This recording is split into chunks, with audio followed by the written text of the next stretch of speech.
Mas pinatibay ng Los Angeles Lakers ang kanilang frontline sa pagkuha kay DeAndre Ayton, ngunit isa sa mga patuloy na tanong ng fans ay kung sino ang maaasahang backup center sa likod ng dating Blazers big man. Bagamat binanggit si Jackson Hayes bilang pangunahing backup, lumalabas na maaaring meron ng mas maayos na opsyon ang Lakers, si Maxi Kleber.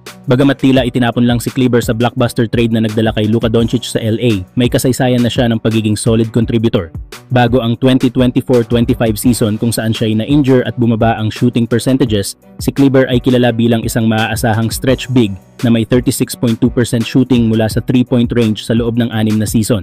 Hindi man siya rim protector o elite rebounder, maaari siyang magbigay ng 15 to 20 minutes na dekalidad na laro kada gabi, lalo na kung maibabalik niya ang dating forma. Kung ikukumpara kay Hayes na limitado ang laro sa low post at occasional rim protection, si Kleber ay mas matatag sa posisyon. Sa taas na 6'10" at timbang na 240 pounds, mas kaya niyang makipagbanggaan sa ilalim kumpara kay Hayes na mas payat sa 220 pounds. Bukod dito, may chemistry na rin si Kleber kay Doncic dahil ilang taon din silang magkasama sa Dallas Mavericks. Ang malaking tanong ngayon, babalik pa ba si Kleber sa kanyang dating anyo matapos ang foot surgery? Kung oo, malamang napiliin ng Lakers na panatilihin siya sa roster kaysa isama sa panibagong trade package. Samantala, mukhang hindi pa aalis si Austin Reeves sa Los Angeles Lakers. Bagamat madalas siyang nababanggit sa mga trade rumors, kadikit man o hiwalay kay LeBron James, inaasahan ngayon ng ilang NBA executives na mag-aalok ang Lakers ng contract extension kay Reeves na aabot sa $30 million kada taon. Isang malinaw na senyales na ito na ang gusto ng koponan na manatili siyang mahalagang bahagi ng kanilang hinaharap sa ilalim ng liderato ni Luka Doncic. Sa nakaraang season, nag-average si Reeves ng 20 points at 6 assists at hindi siya nagpahuli sa laro kahit pa may dalawang superstar na kasama sa court. Ngayon, inaasahan siyang bibigyan ng mas malaking responsibilidad habang unti-unting lumilipat ang Lakers mula sa LeBron-led era patungo sa Luka-centered system. Malaki na rin ang mga naging hakbang ng Lakers sa off-season. Nakuha nila si DeAndre Ayton bilang starting center at si Marcus Smart, isang dating Defensive Player of the Year, para palakasin ang kanilang depensa. Unti-unti nang nabubuo ang isang championship caliber roster sa paligid ni Luka at Reeves.